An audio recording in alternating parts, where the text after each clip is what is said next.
And we are back for week 4 of the NFL. Uh, Going to records from last week for our picks. Everybody but Chris is 8-8. Chris, what is your record from last week? 6-10. Uh, Ouch. yeah, yeah. I was very confident in my picks. They just didn't go the way I was expecting. A lot of things didn't go the way people were expecting this week in the NFL. Yeah, But before we move on to NFL, let's say a quick thing about the MLB playoffs start next weekend. And the go Stros. Astros have Eh. somehow come back from a 10-game deficit to win the division. hmm I don't know how they did it, but I'm happy they did. Because they started off the season terrible. I think they were like 10-21 or something like that to start the season. Correct me if I'm wrong, but they start terrible, and then slowly but surely they start to build up some momentum. And guess what? We're back in the playoffs. Let's go. We'll be happy to see some baseball next, what is it, Saturday, I think? I think so. Yeah.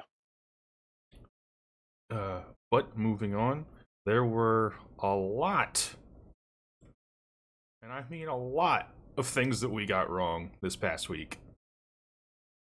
Uh, where do we even The start? first one, Cleveland. How you gonna let the Oh, Giants manhandle you? seriously, Cleveland. If you get manhandled by the Giants, just go ahead and hide in the closet for the rest of the season I because don't that is has they embarrassing. have the Giants put up that many points this year? The only Nope. one I can think of is the game against Washington, but I don't remember how much they scored in that one. No, it wasn't that much because it was Yeah. just they still only won that game or they still only lost that game by like 3 points. They Hmm. had like 20, like right around 20. Yeah, it was a rough week for Cleveland. I don't know what's going on with them, other than offense ain't great, but the defense doesn't seem to be what it used to. At least not from what I've seen. Yeah, Uh, I definitely mean, not. to be fair, they held the Giants in check for the entirety of like the second half. All three of those touchdowns that the Giants scored were in the first quarter, I believe, if not like the beginning of the second quarter. So like they did step up. It's just that the offense couldn't come back from being down. yeah, yeah, and Malik Neighbors had a pretty good day out there in this game. Nice to see the LSU boys doing well. The next kind of upset that we saw this week was honestly way worse. At least point differential wise, where the Texans lost to the Vikings 7-34. Will, what happened? Yeah, I'm still at a loss for words. Terrible game had me raging from the time the game started till about like 4 minutes left when I decided I'd had enough. Nothing was clicking for him, offensive, defensively. I think it goes to show that a lot of people underestimated Sam Darnold in that role after Cousins left. Including Because I us. mean, he still has Jettas. I mean, he has a lot of weapons. Aaron Jones ran the ball super well. Like, it was just an absolute meltdown, and it's terrifying to see that we skim past the Colts, skim past the Bears, and then just get our rear ends handed to us by Sam Darnold and the Vikings. Like it's absolutely terrible. So just nothing clicking on offense. I mean, Stephon had a pretty good game. Nico had a good game, but just in general was nothing. Couldn't get anything done. And let's start where the real problem is with the man who myself terribly hates how Jose feels about Stephon Diggs. Laramie Tunsil. What? Oh no. What are you doing, my boy? All you have done your whole big back life is play left tackle and offensive line positions, and you still false start. You got paid one of the largest contracts for a left tackle, and you continuously false start 2 to 3 times a game, not including the holding penalties, which are atrocious. And in key down situations, they had a drive where they literally had 4 penalties in a row from false start, illegal formation. Like it's terrible. It's just the O line just looked like just absolute dog trash. Just couldn't get it together. But Laramie Tunsil, that's where the problems start on that left side. Like I get it, left tackle is an important position, and he rarely gives up sacks on his side or pressures, but that's not compensated very well for the amount of penalties this man has. I think he now has 12 penalties in 10 quarters. 10 quarters, not in 10 games. 12 penalties in 10 quarters of football. Absolutely ridiculous.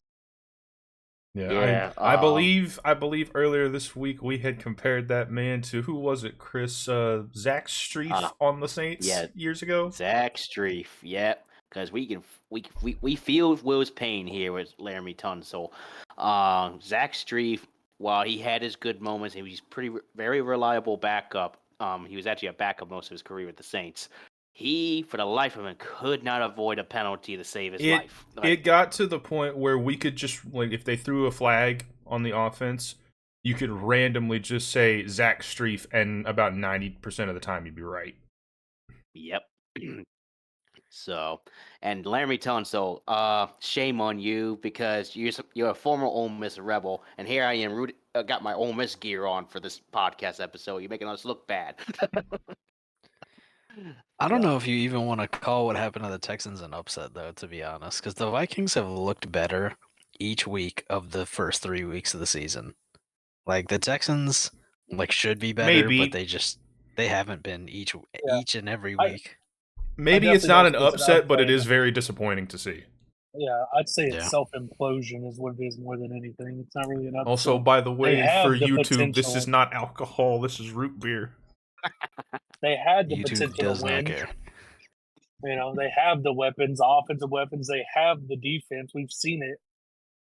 Here's what blew my mind on defense. We went from the Bears game blitzing 50+% of the time against Caleb Williams, and then we go and play Sam Darnold and blitz for only one drive, which caused a 3-and-out, and that's all we did. Let the rest of the game not blitz him. We know that's what's going to work. We have the guys for it. We know it works. It shows that it works. And we just chose not to. Gave that man too much time to find Jettas, who we all know is going to get open. Yeah, if you give any quarterback with the Vikings some time and Justin Jefferson is open, if the quarterback is confident, that's a touchdown. Yeah, I agree. Overall, but very bad day for the Texans. Yeah.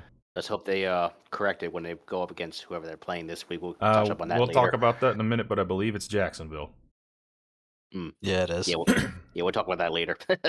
Next up is the one that, me, Paulo, and Chris are going to rant about for a minute. It was a great game to watch, very defensive game, but 15-12 in the Superdome, the Eagles beat the Saints. I just, one thing, and I've said it multiple times this season with multiple different teams. Why are you going for it on fourth when you don't need to? Take the points. The 3 points that you didn't get would have tied this game. Amen. That 1 4th down conversion made me furious. There was no point in getting that.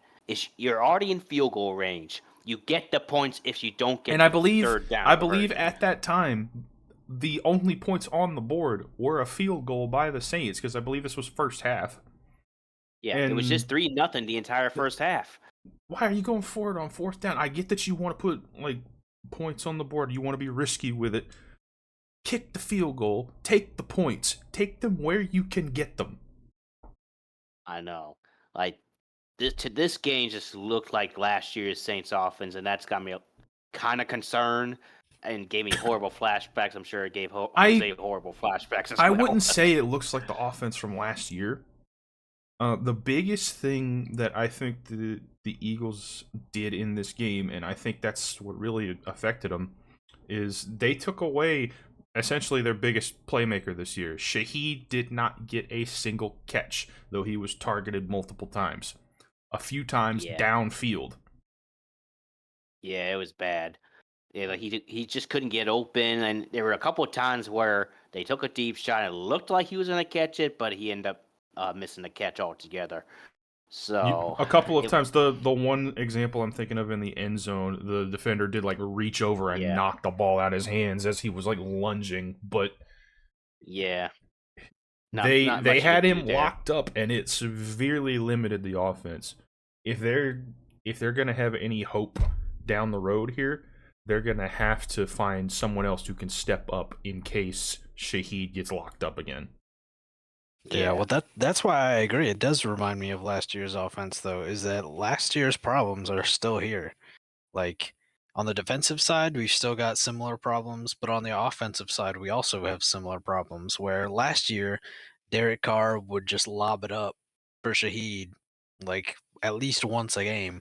Last year it was a lot of picks. This year it hasn't been, thankfully. It's been working out, but if we're gonna rely on that, like if Shaheed gets shut down and then the offense can't do anything, then that's a big problem. Yeah. Like we I definitely agree. need to have more flexibility. Like if one thing goes down, we need to, like you said, have other people step up because it can't just be Olave and them. Um, the first 2 weeks we did have that big plays, like potential with Shaheed, but we also had a lot more tight end catches and tight end plays, and we just didn't have that this past Which, game. speaking of tight Foster ends, Moreau didn't do that much. is partially what killed the Saints here. Goddard had a heck of a day against the Saints. Yep. Yeah, and one really crucial catch that had let them score the winning game-winning touchdown. Essentially, that killed us. I mean, he was killing us all day. It's like we had no answer against Goddard. And It was Saquon. terrible. And Saquon, yeah, like I would say we kind of bottled up Saquon for the most part until that Yeah, one the big run one that led big to run he had was like the exception, but yeah. he was But for the that's most part kind of contained. we keep Yeah, letting up like that one big thing every game though. Like this past week it was Saquon and not Justin, Jalen Hurts also had like a 20-yard run, which is another problem. But in the week before, whenever we beat Dallas, we let up like a 70-yard play for a touchdown to CD Lamb too. Yeah. yeah. Like we're getting big plays, but we're also letting up at least one big play a game. I know, and last week was just costly. When the Mhm. offense just started, the defense was going well. You have to play it all the way through 100%. You just Yeah. can't let that happen. So, my last comment about this game is I'm hoping this is a fluke. I'm hoping the offense will get back on track against Atlanta. That will be a tough matchup, which we'll touch up later. Yeah. But right now, like even though we did lose Eric McCoy, and that's a big piece to our offensive line, I feel like we could just get back on our feet. And I'm really hoping if they don't, we're gonna have a lot to just talk about. So, oh no, just not. It was not a good week for us Saints fans. Sadly, we had a lot of hope going into this It game, and still gives me like as bad as the game may have been, it's still kind of promising that we held the Eagles offense to 15 points. yeah, I agree. Like we held we had a high powered Cowboys offense last week to 19. We held this Eagles offense to 15. So it's like it seems like we can play well against these top tier NFC teams, but we have to come through by finishing the job, and Yeah, that's something that's we have to do better on offense. And I hope that they take a look at the film from this past week and try to figure out how they can mitigate some of their struggles. yeah.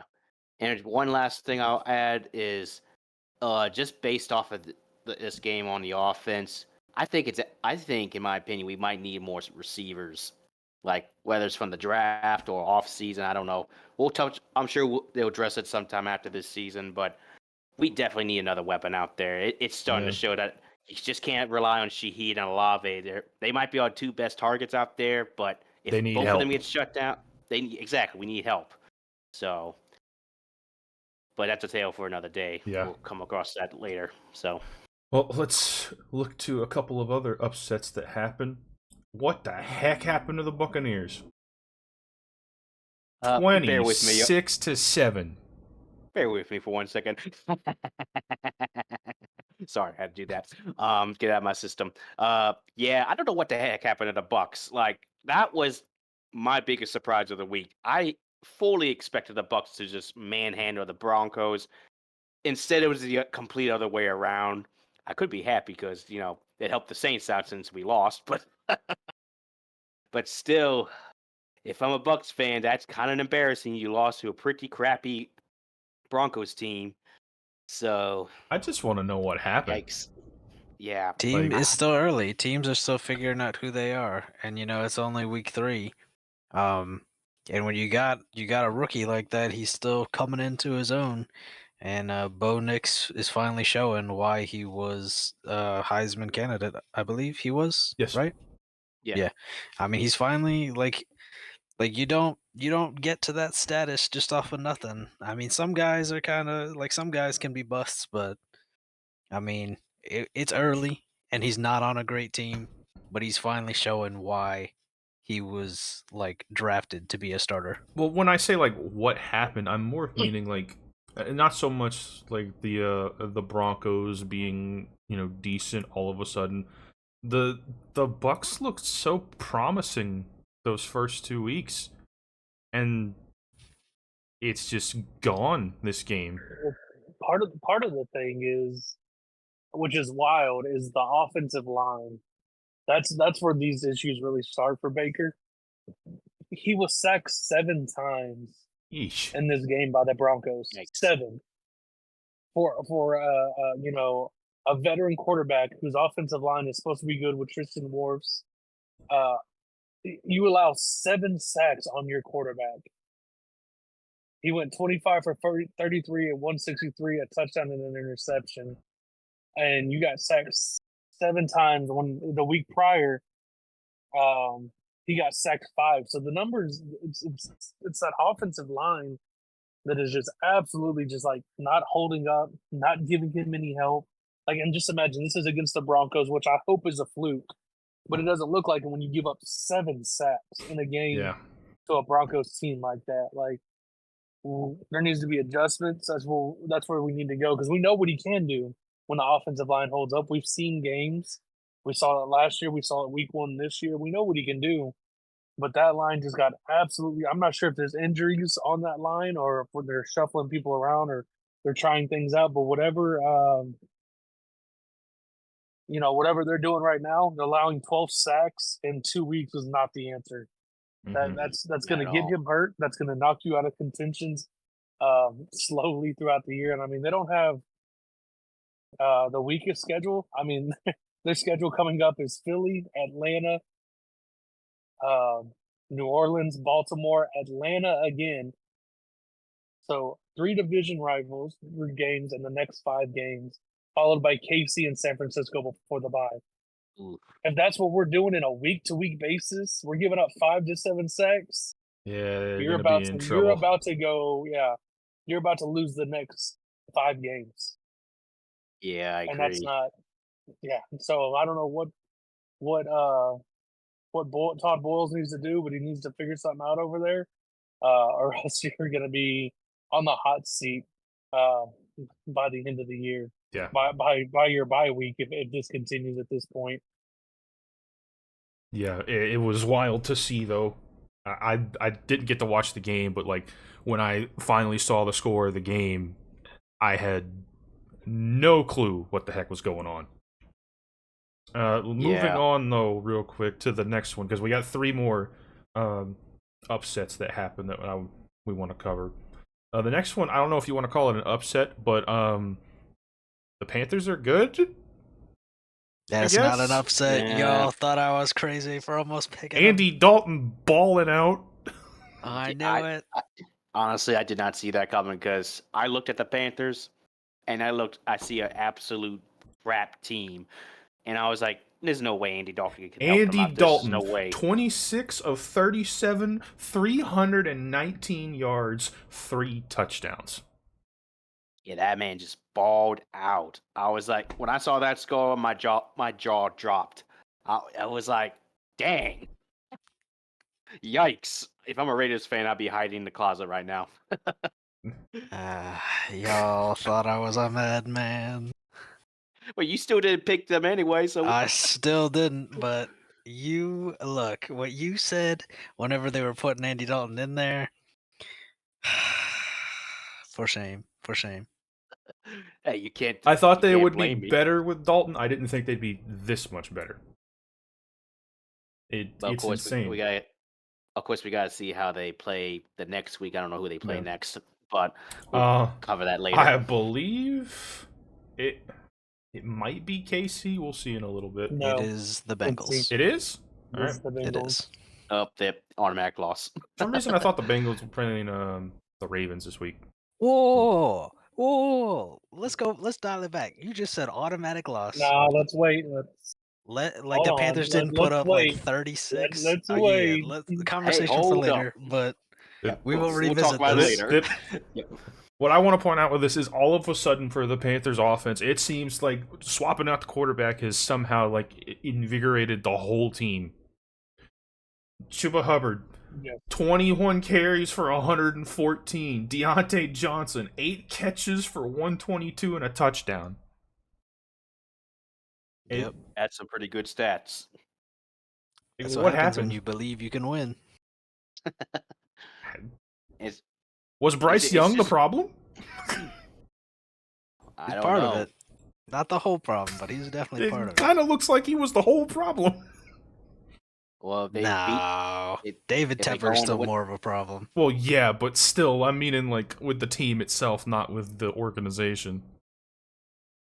Well, We'll if they see go on when to they win play next an game. actual good team. I feel bad for Bryce. Like, I know the stuff we've said about him, but like, it's gotta suck.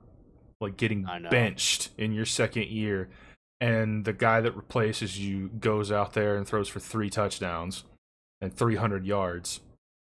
Against a Raiders team that beat the Ravens the week before. Yeah, Embarrassing.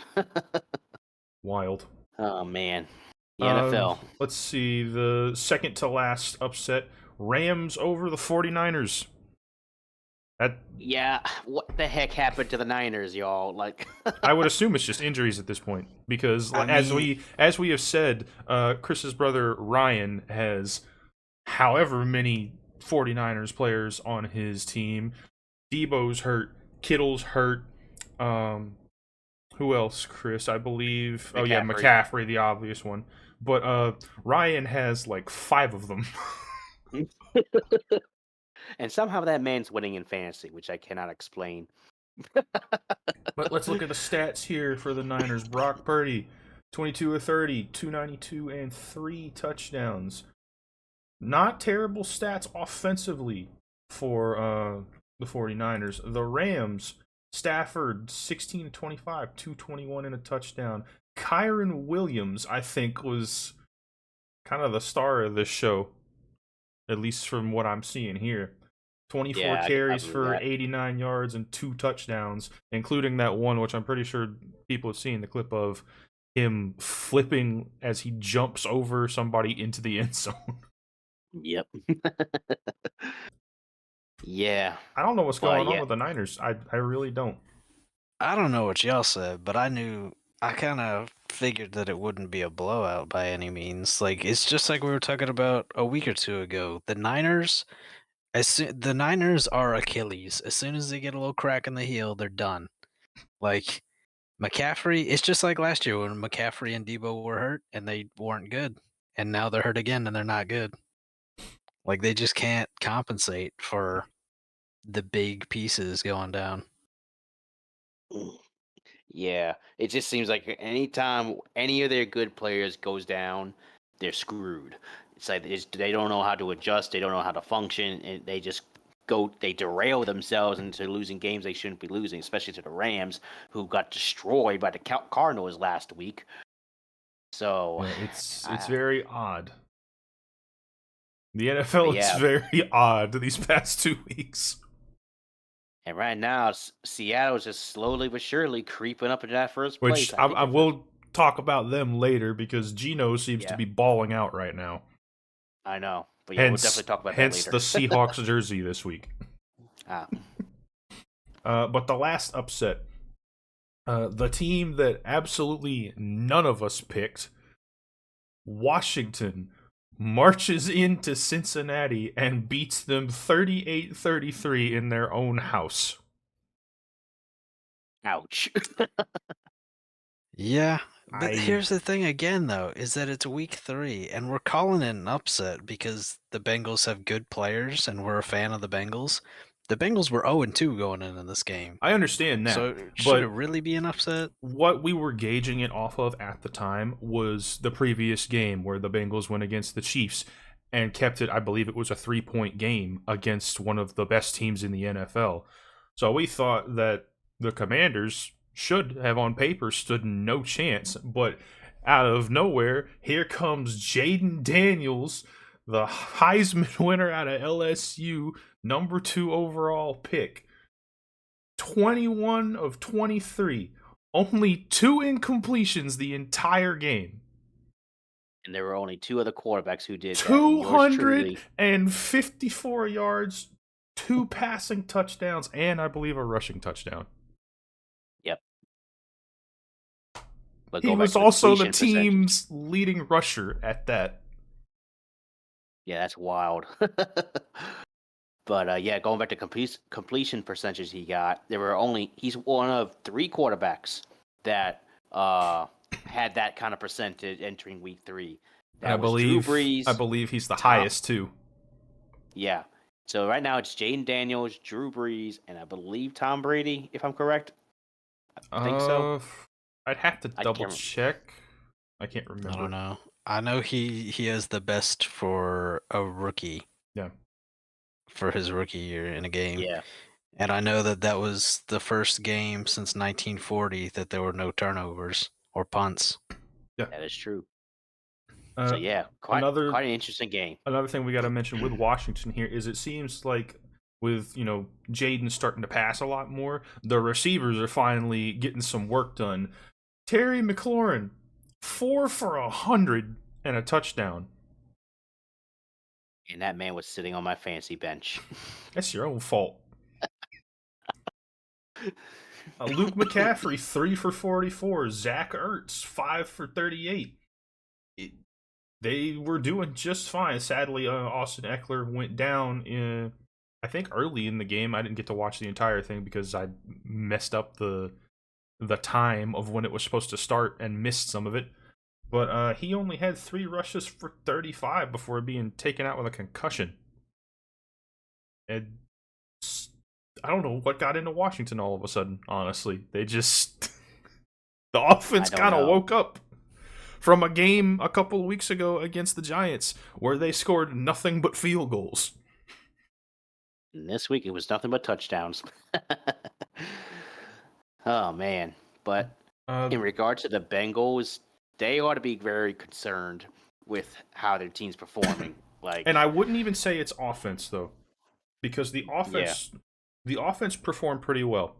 They put up, was it 33 I said? I don't have the thing on the screen over here anymore, but Burrow, 29 of 38, 324, 3 touchdowns. Chase Brown and Zach Moss combined for over 100 yards rushing. Jamar Chase, 6 for 118, 2 touchdowns. The offense was working. What was not well enough. What was not working was the Cincinnati defense. They could not stop Jaden. The offense isn't free of blame, though, because on the second and third drives, they walked away with field goals because they couldn't get in the end zone. And those same second and third drives for Washington, they came away with touchdowns, and they just never recovered. Yeah. So the offense might not have done bad, but again, if your defense isn't going to stop them, and your offense can't keep up with their offense, then you're also, getting the short end of the stick a little bit there. They have the pieces they need. Something is just not clicking to fit those pieces together. And until they figure it out, I don't know if I can put any faith in the Bengals win, and that pains me to say. Yeah, I think the Bengals got some work to do, and it's just they got to figure it out quick. Otherwise, their season's going to be derailed very quickly. And to be honest, if this keeps up, then either some point this season or off season, whenever, they might need a new defensive coordinator. Yeah, I agree. Yeah, something's got to change because this will be a second year in a row, and this time you have a healthy Joe Burrow, and you're still not winning games. Even with a healthy Joe Burrow and Jamar Chase, T. Higgins, etc., still not winning games after that. Yeah.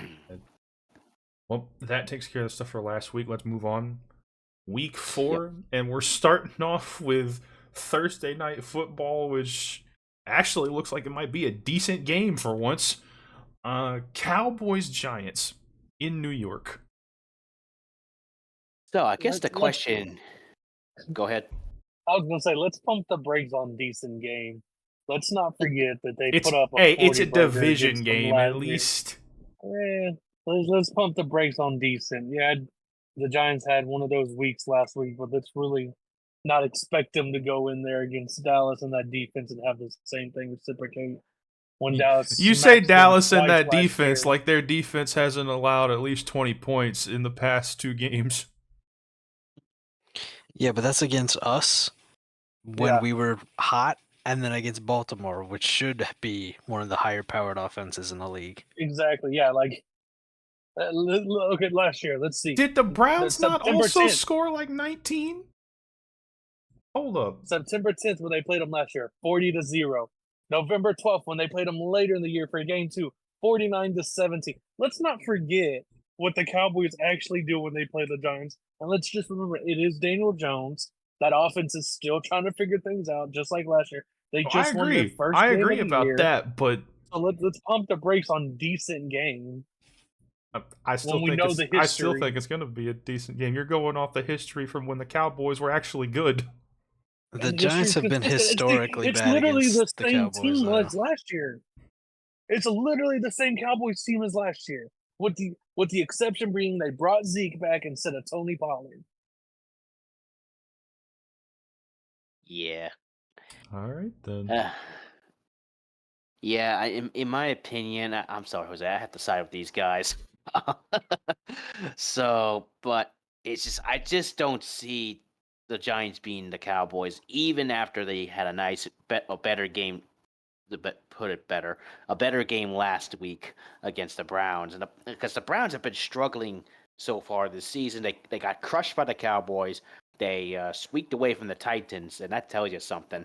And then this week they got pounded by the Giants.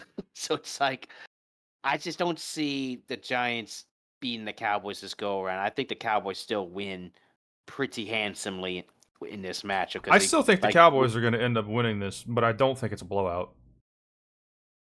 I don't know. I think I could see a blowout in this matchup. Because I have the Cowboys winning by 17. Jeez. Sheesh.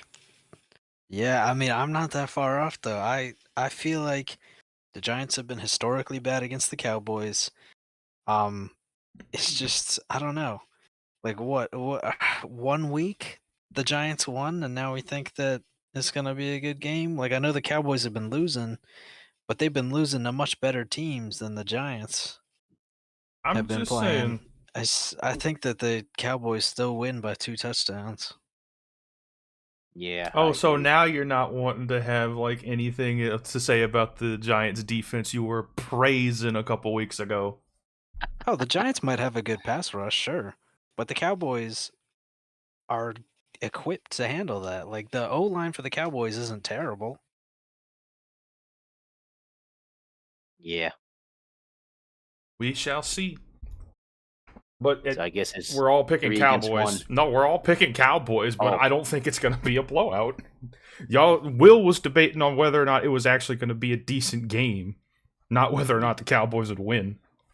Gotcha. I mean, they're gonna win. It's gonna be a blowout. I mean, there's I don't see it any other way. Nothing about the Giants just goes, yep, they're gonna win at home against the Cowboys. I mean, one game against Cleveland, right?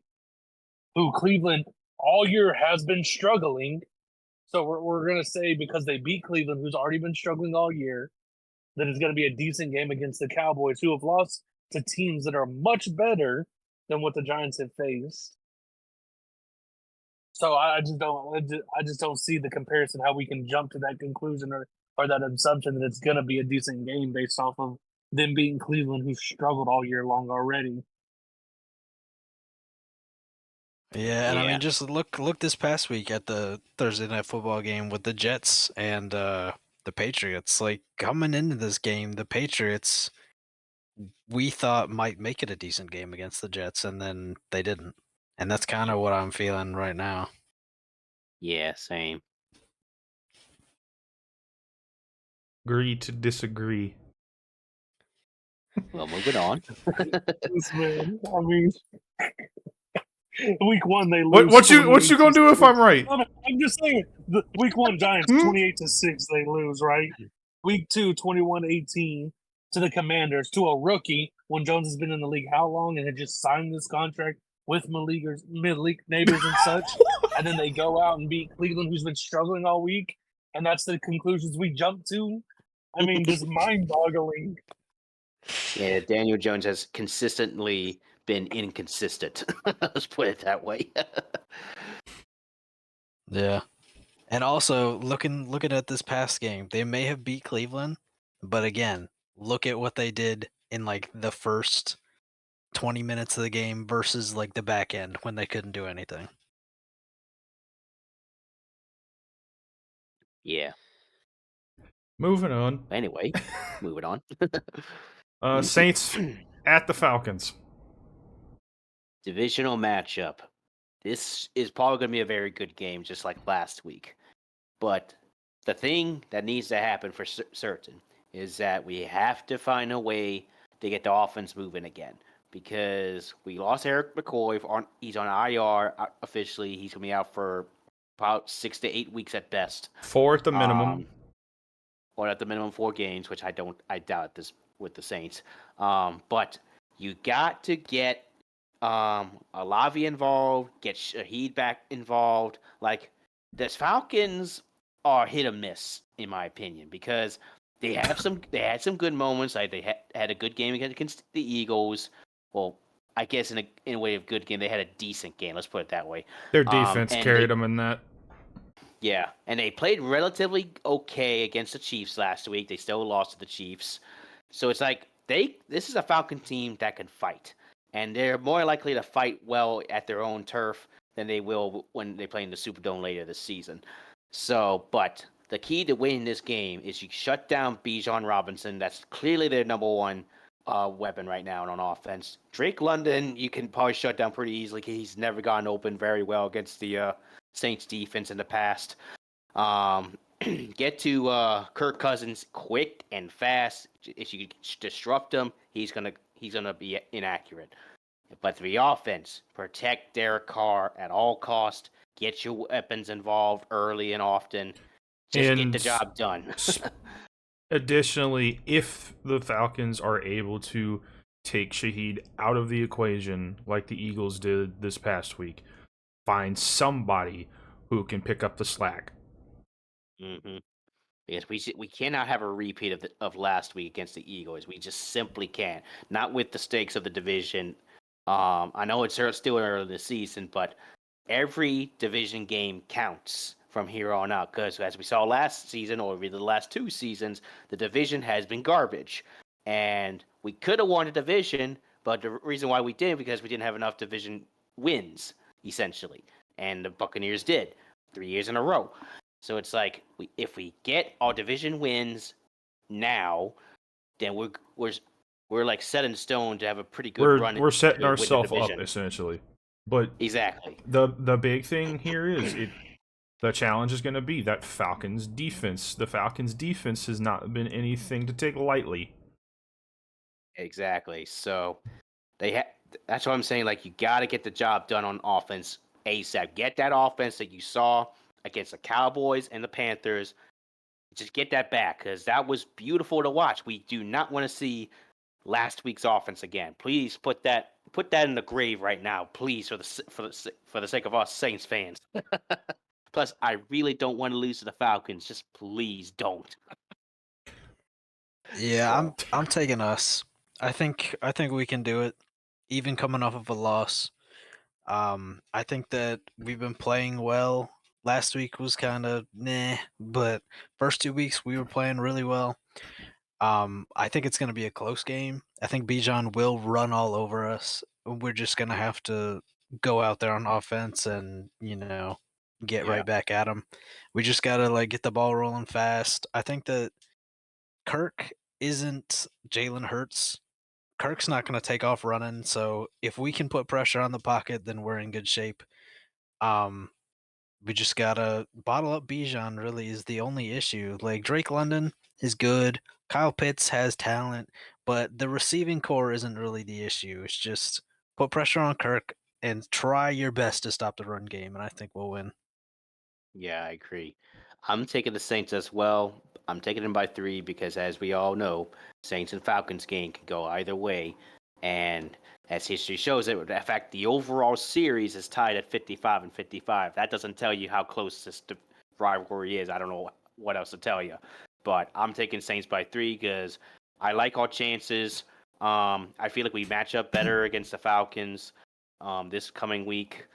And on top of that, we have a winning record in that so-called Mercedes-Benz Stadium they got over there. So, Well, I want to go Saints. I just want to say the same thing for me. Saints by 3, but like Paulo said, if we can get to Kirk, he's not very mobile, especially coming off of that leg injury. I think the difference maker for the Saints on defense this week is going to be Alante Taylor. I agree. Bill, your thoughts? Will is dead. He is Bill dead. is dead. Oh, there he is. I am here. I am here. I am listening. No, I think this is going to be a really good game. Especially watching the Falcons play KC last week, watching the Saints play the games that they played this year. I think Atlanta is starting to put it together. They're starting to figure out what Kirk can do. Kirk's learning how to use Drake London, Darnell Mooney. Kyle Pitts. Bijan's Bijan. Like, he's fast. They're gonna use him no matter what. So I think it's gonna be really good that Atlanta's putting themselves together. The Saints have done what they've done so far this season. Besides the hiccup they had last year, that's gonna be the biggest thing. Is if you give up that many yards to Dallas Goedert, how many are you going to give up to Kyle Pitts, Darnell Mooney, Drake London, guys that are much quicker, much younger than Dallas? So that's one thing. And I agree with Jose with Alante Taylor, Adebo. Like, those guys are going to have to step up and they're going to have to play hard the whole game because the Falcons have the speed. Bijan is going to have to be contained. There's going to have to be 5 guys in the box at all times to be concerned about that. And I agree, Kirk is not mobile. We haven't seen him be very mobile at all. He's moved around in the pocket a bit, but he's not going to be as mobile as half the quarterbacks that the Saints will face. Certainly not as mobile as Jalen Hurts. Not even close. Yeah, not even close. Not even one prior to his Achilles injury was he that mobile. But I think it'll be good. I want the Saints to win. I say if they do win, if they do seem to pull it off and figure it out and get those early stops early in the game, I think it'll only be by 3-7. So I think they can pull it off. I think they'll bounce back. They saw where they messed up last week against the Eagles. They're going to learn from it, and they're gonna take it and move forward with this. Yeah. Well, Saints across the board. Next game up, Bengals at the Panthers. Is this Dalton's revenge game? Well, it's certainly not gonna be the blowout that Chris thinks it's gonna be. It's certainly not a guarantee. Well, you never know. Who knows? The Bengals might actually. You never know. You just said it was a complete, absolute loss for the Panthers. And I stand by that. See, I don't know how you can look at what the Panthers just did and at an 0-3 Bengals team and say that they definitely can't win, though. I that. know I know we've discussed the Bengals have been struggling lately to win games, and last week was probably their best offensive performance all season. But again, I feel like this past week with the Panthers and Andy Dalton, it was a fluke. Like, I just don't see them winning this game. It's just don't. I just don't. I as much as I want to put my faith in the Bengals for this, I don't know if I can. The offense, yeah, I can trust in them to score points pretty consistently. I cannot trust their defense right now to consistently stop even a decent offense, which it seems like the Panthers are now. I think this game is a shootout. I mean, if this is a shootout, then I'll eat my shoe. So, yes, I'm bringing up the shoe. Get the fryer ready, Paulo. I'm taking the Bengals. As much as I want to believe in the Panthers after last week, the Bengals 0-4 would be kind of crazy. Not something we haven't seen before, but still, the Bengals did play well on offense the past 2 weeks, honestly, but especially this past week. And the defense wasn't perfect, but I think that with Thielen going on IR, there's too many unknowns with the Panthers offense. Like, they could still be the same one we saw last week. The run game could be the same. Dalton could be the same. Deontay Johnson could play the same. But who's going to step up and fill that role that Thielen was in? And if no one does, then problem. But I just think that it could be a close game. I definitely don't think it's a blowout, but I think the Bengals are going to get their first win. Yeah, I agree. I'm going to say something I'm probably going to regret. Oh, no. I have picked the Bengals nearly every week except for the game against Kansas City. I have been proven wrong all but that game against Kansas City. Oh, don't you do it. I am going to try something here, and if they end up winning, I am picking against them every week going forward. I'm picking the Panthers. Oh, my God. Oh, God. Oh, dear. Oh, this is not going to go too well, I don't think. I still think this is probably going to be more like a shootout. I don't know if I can trust the Bengals defense at all. And which is valid. As bad as we have seen the Panthers play, they definitely seem more competent under Andy Dalton. I'm going to go Panthers by 3. I'm going to go against my gut. Well, obviously, I'm picking Bengals in this match if I haven't made that obvious. But I'm going to take Bengals by 10.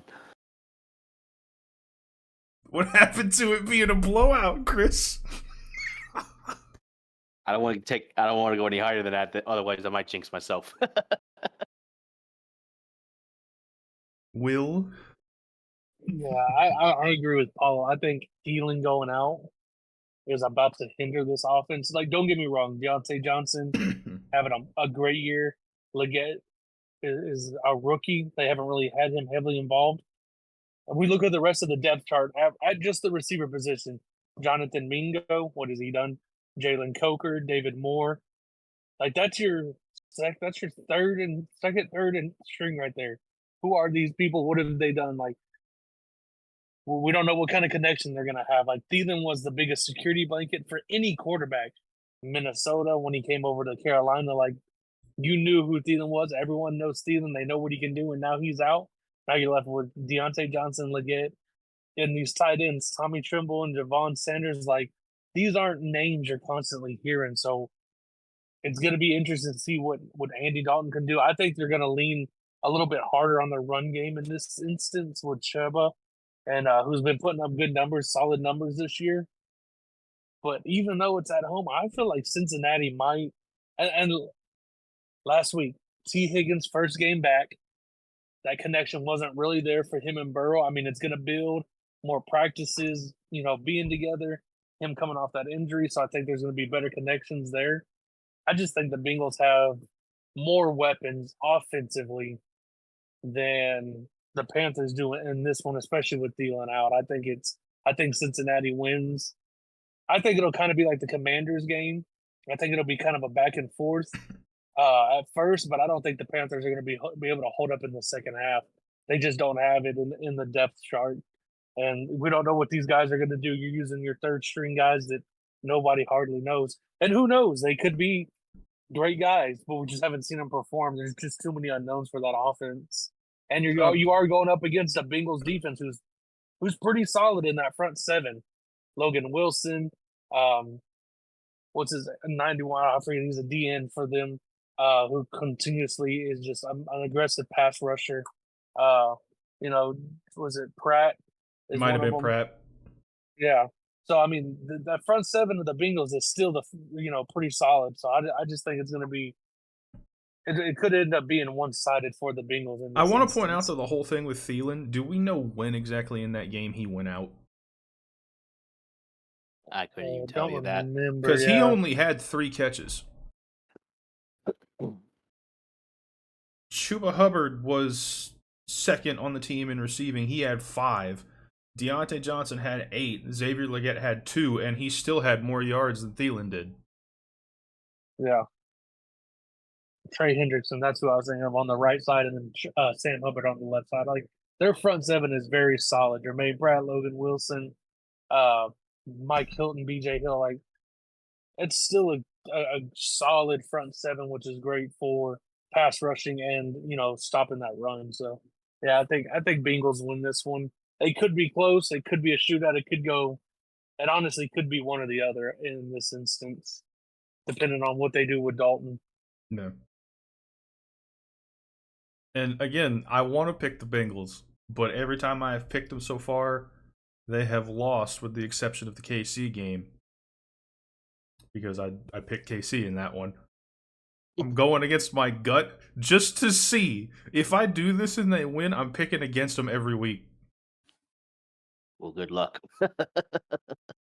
Godspeed. Yes. All right, let's move on, though. Let me pull the schedule back up over here. Next up, Rams, Bears. I'm picking Rams. Yeah, I'm gonna pick Rams as well, but I think the Rams are gonna struggle against the Bears, mainly because the Bears have a pretty solid defense. Yeah. And the Rams still don't have their elite wide receivers back quite yet. I think Puka is gonna be out still a little bit longer, if I'm correct. I think the earliest the Puka can return is next week. That's the earliest, but I doubt he will. Yeah, I doubt that too. And Cooper Kupp, he's still got battling that ankle sprain that I believe is an ankle sprain. Yes, ankle sprain. So that's going to sideline him for at least another week, I would presume. So he's still being down without his weapons, and he was still able to take down the Niners without them. So, but I think they get the job done this time. But it's going to be a low-scoring game. I have the Rams up by 3 in this matchup. I'm taking the Rams as well. The Bears have been, the defense has looked pretty good. The offense has not been very impressive, even with the amount of weapons that they have. Meanwhile, we all thought the Rams would lose last week, and they pulled out a win against a good Niners defense. So, I don't know. I don't believe in the Rams, but from what I've seen the first 3 weeks, I believe in them more than the Bears. Their offense, at least. Yeah, I agree. Will. Oh, it's my turn again. Wow, y'all are going to do them quick. Yeah, we've been going for almost an hour now. We got to get this ball rolling. Yep. Yeah, I want to say Rams. I mean, you want to see it because if you beat the Niners, it's like you should be able to beat the Bears. But I also keep thinking about what the Bears did against Houston 2 weeks back. And it's like their front seven, and it always comes down to that. It seems like it's that front seven, which should be as solid as it is for most teams, is very terrifying. So like I feel like Kyron Williams is not going to be a factor. He needs to be due to the lack of Kupp, due to the lack of Higbee, Puka. Like that run game needs to be there, and it's gonna be hindered because that's what they did with us, with Mixon, with Akers, with Goombawale. Like the run game was was not there because their that front seven is as solid as it is. But also at the same time, it's like, yeah, like Paul said, we've seen what the Bears have done. Even with Caleb throwing 2 touchdowns last week, they still managed to lose to the Colts, who Richardson had a terrible game. So it's like, when could we expect another win out of the Bears? Like, is it there? Is it going to happen? Or are they just going to continue to have issues? I mean, Caleb threw for 363 yards, which was like a single game record. Before that was Justin Fields at 355. But I mean, if you can throw all those yards but you can't score, that's going to be an issue. And those were like late game yardage. Like, it was garbage time yards and touchdowns because he started that game 0-2 in the first half, 2 interceptions. So I think the Rams do win, but I don't think it's going to be by a lot. I think they're going to struggle. The Rams are going to struggle with the run game. They're going to try to force throws. We've seen Stafford, when he gets in that position, make a lot of errors. And with a lot of these young guys, I mean, his best connection is Tutu Atwell. Yep. And the team is going to know that. So he's going to have to look at Whittington. He's going to have to look at Robinson. And those guys are going to have to step up and make plays.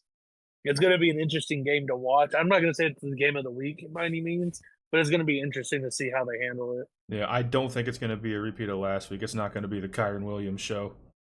No, but not by any means. That Bears run game is very, run defense is very solid. All right, Rams across the board for this one. Next one up, and this one I've picked against this team every week. Every week they have proved me wrong, but in a different way than the Bengals. Vikings against Packers. I'm taking the Vikings. Yeah, I'm 100% with you on that one because, yeah, the Packers have won the last 2 games with their backup quarterback who has looked decent at best, but the Vikings just look 10 times better than the Packers, in my opinion.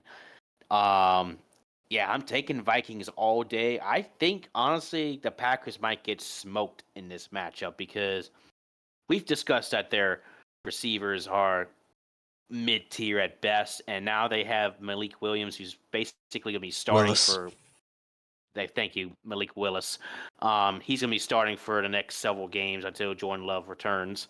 And while he's looked okay, he hasn't gone up against teams that are probably more superior than the Packers. Yeah, I mean, their game last week was the Titans, so... Exactly. Who might be the worst team in football right now? Because the Panthers and the Giants both look like they're improving. Will Levis, you are garbage. Yes. Will, that was your worst take coming into this season out of every take. Get the mayonnaise off your fingers and maybe you won't keep turning the ball over. Oh, man. But yeah, I'm taking Vikings. I'm going to be bold with this one. I'm taking Vikings by 10. I'm going to take my nose up at that. I'm going to take them, but I'm going to take them by 7. All right. I'll take them by 10 as well, Chris. I mean, the Vikings have been on a roll first 3 weeks. It's clearly not a fluke what the Vikings are doing because they're doing it to good teams. The Packers, I mean, Malik Willis looked surprisingly good last week, but I don't think it would be a better competitive game if Jordan Love was healthy.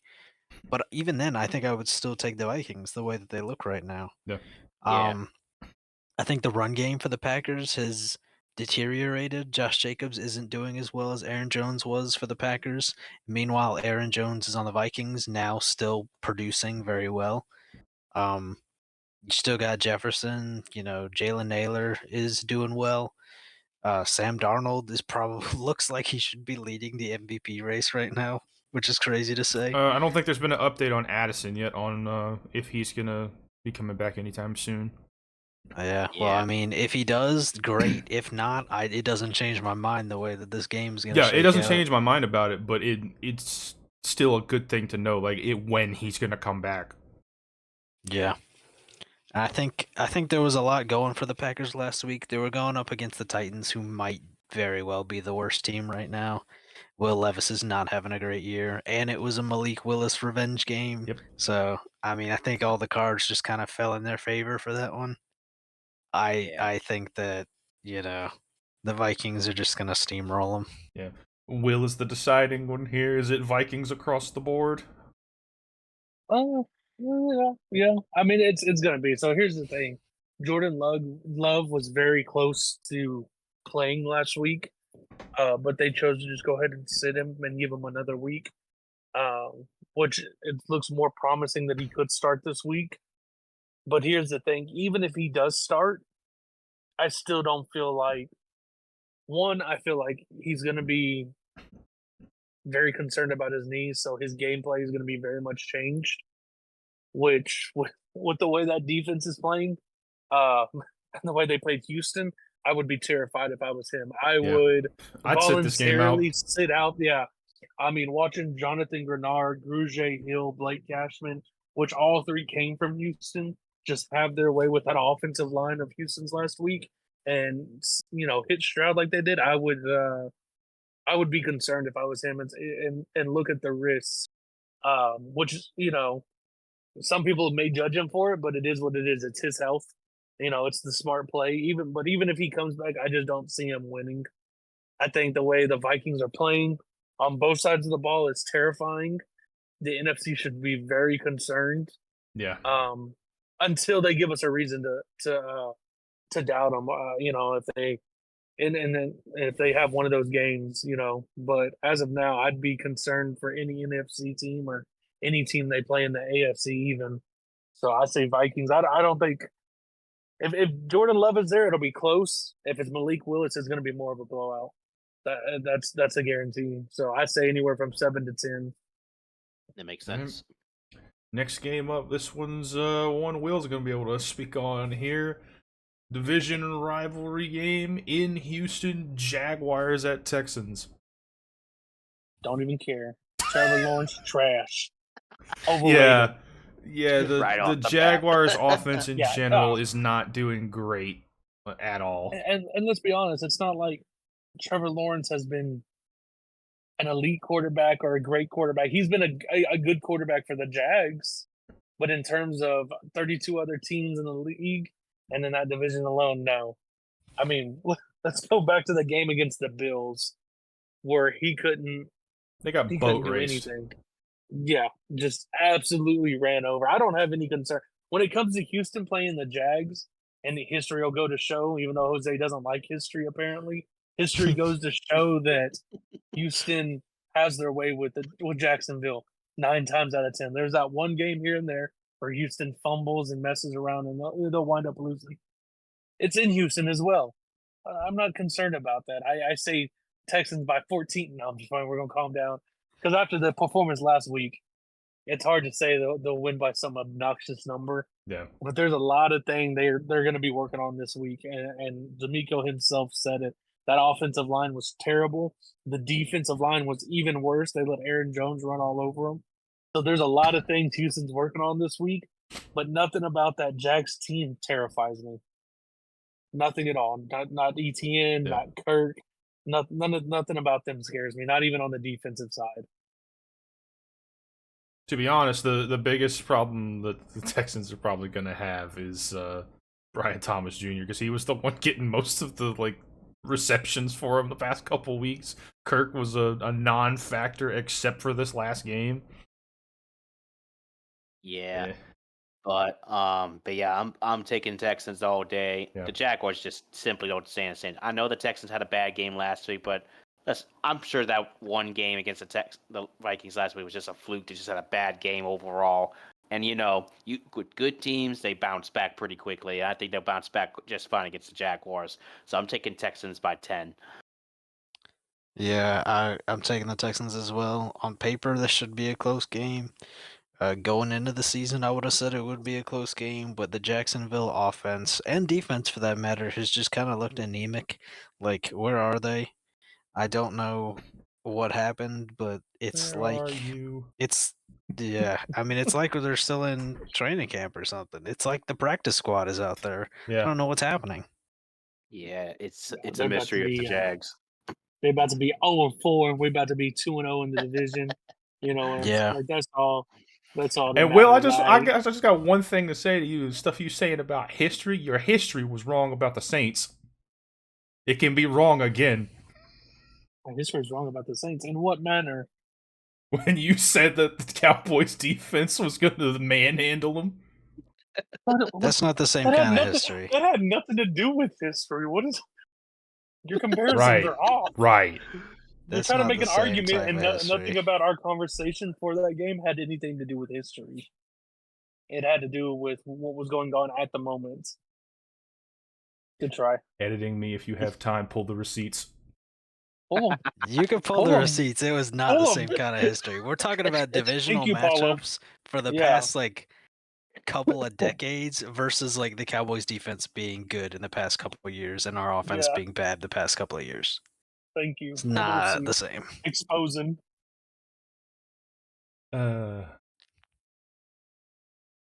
Whatever y'all want to say. This man's gonna pull receipts. It's gonna be crazy. He can if he wants. I doubt it. Because I'm going to be editing this while I'm supposed to be working tomorrow. All right, next game, Steelers Colts. I'm picking the Steelers just based off defense.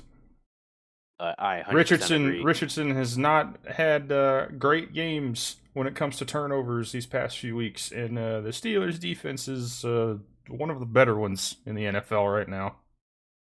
Oh yeah, 100% agreed. And I would say the Steelers offense had a probably better day than they had in the last 3 weeks now of football playing offense. So now I'm not going to say they're going to absolutely destroy the Colts. I'm sure they're still trying to find a way to struggle to put up points against the Colts. But because the Steelers defense is so ferocious, I think the Steelers might be able to wear down that Colts Colts defense pretty well in this matchup. So I'm taking the Steelers. I'm taking them by 7 points in this matchup. I'll take the Steelers as well. Right now, through the first 3 weeks, they've looked like a top 3 defense, if not the best. Like, I know it's debatable, but I haven't really seen any weaknesses in their defense. Justin Fields might not be playing like all-world quarterback, but you know, he had a good game last week. The offense in general had a good game last week against the Chargers defense that was actually doing really well. And so it gives you hope. And the Colts, at what point, I know it's still technically his rookie year because he got hurt last year, but at what point is Anthony Richardson not a good quarterback? Because he's thrown way more picks than he should have at the beginning of this year. I forget the stat, but it was like 8 picks in the last 6.5 like quarters of football. This was like around halftime of this past game, but that's like there's no way you're winning like that. And that's not including the multiple fumbles he's lost as well. Like it's just there's nothing there with the Colts. Like they have potential and nothing more. I'm pulling up his stats right now. Richardson has 6 interceptions this season and only 3 touchdowns. Yeah, I mean, Ouch. You can't win like that. He might be adding more to the interception pile. He also Yeah. has fumbled twice. Yeah, and you're going against like a top 3 defense. It's not going to get any better this week. Mm-mm. Yeah, the Colts, I think, are going to get manhandled on defense. So why not stand by Steelers up by 7? Yeah. I guess, are we all taking Steelers here, or is Will going to be different? Nah, I highly doubt it. It's a Texan division rival. He preys What on do the you downfall. What do you think? No, I mean, I think so. Yeah, I agree. Like Anthony Richardson, it's been bad for him. Like it started with Houston, and then you threw 3 picks against Green Bay, and then you threw 2 more against the Bears, which it's terrible. The Steelers aren't going to let up by any means. That defense is just shown week to week, and the Steelers have said it. Justin Fields just said it. Mike Tomlin has said it. As their defense is what's winning them their games.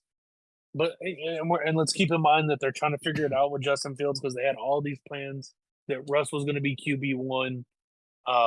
You know, But let's give it up for Justin. Like he took it on. He's taking it with a grain of salt. He's in there week to week figuring things out. This week looked a lot better for him.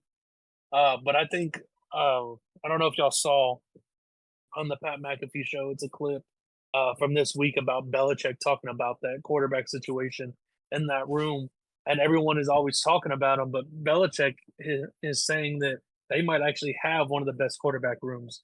You got a young Justin Fields who the Bears misused him, didn't help him, and you've got Russ to sit behind him.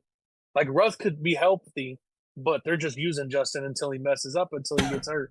So it's like you have a very good quarterback situation, like they really do, and Justin's showing it. He's getting that opportunity, just kind of like Baker. That he got that second opportunity. So I think the upside potential for the Steelers is there, and it gets built more and more every week. So I agree. I don't have any disagreement with it. Like I hope they lose. I hope the Colts lose. That's what I pray on. I dream about it every night, that every other division rival of mine just burns in flames. Not literally, obviously. I don't want anyone to burn. Photoshop Will's head on the picture of the balls. Elmo standing in front of the fire. Yes. Yeah, no, just put me on Leonidas's body and kicking all my division rivals in a pit, and I'll be happy. Man. I would be inclined to agree. I wouldn't necessarily say it's one of the better quarterback rooms, but I definitely see the argument for that because of the depth. There's definitely the best depth out of any quarterback room. Yeah, because what more could you ask for? A young quarterback who's getting a second chance. He can be mobile. He can throw, and then you have one of the top quarterbacks who's a veteran to guide him, to teach him, to help him to make those decisions if he's healthy, and just sitting there behind him and be that guidance. Like, what more could you ask for? Yeah. Steelers cross the board on that one. Next one up, Broncos at the Jets. I don't know what to do with this one. I don't know what to do with it. I'm taking Jets in this matchup solely because I think the Jets offense is better than the Broncos offense. The run game certainly is. Yeah. And I know the Broncos had a really good day last week against the Bucks, which still surprises us. But can they actually replicate that? That's my question for the Broncos.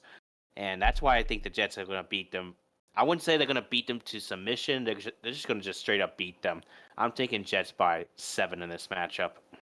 Yeah, a week ago this would have been an easier one to speculate on. I think it's going to be a lot closer game because it seems like the Broncos have figured some things out.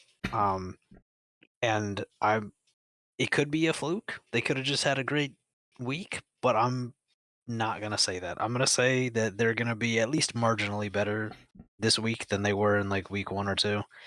But the thing with the Jets is that we've seen more of what the Jets can do over the first 3 weeks. The Jets have gotten better each week.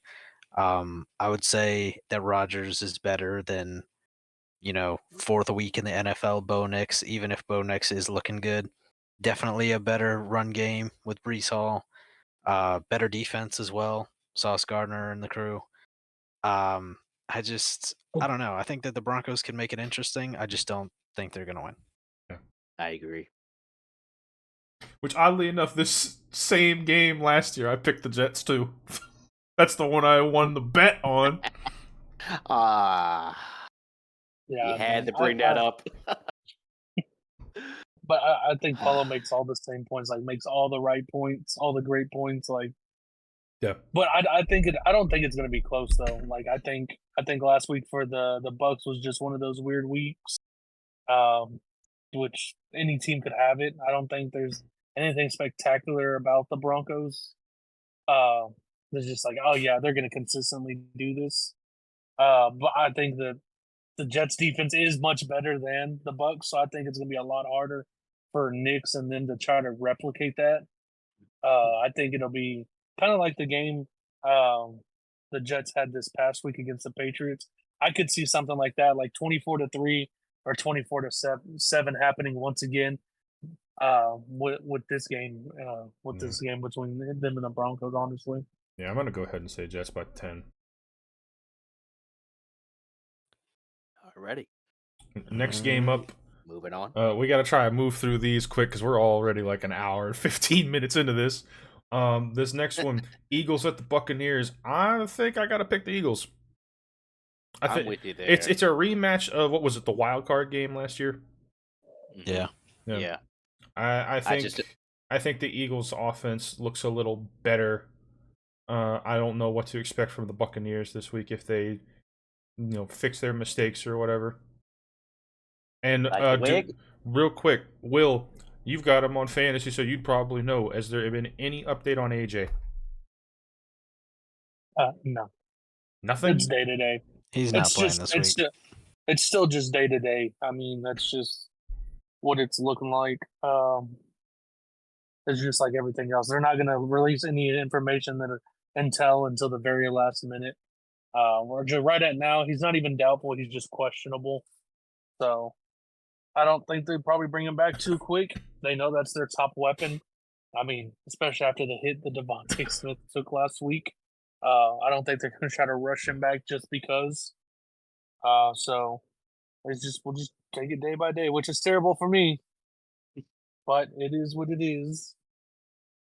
Yeah, the way I could see the Bucks possibly win this game is if they played the way they played against the Lions. There we go.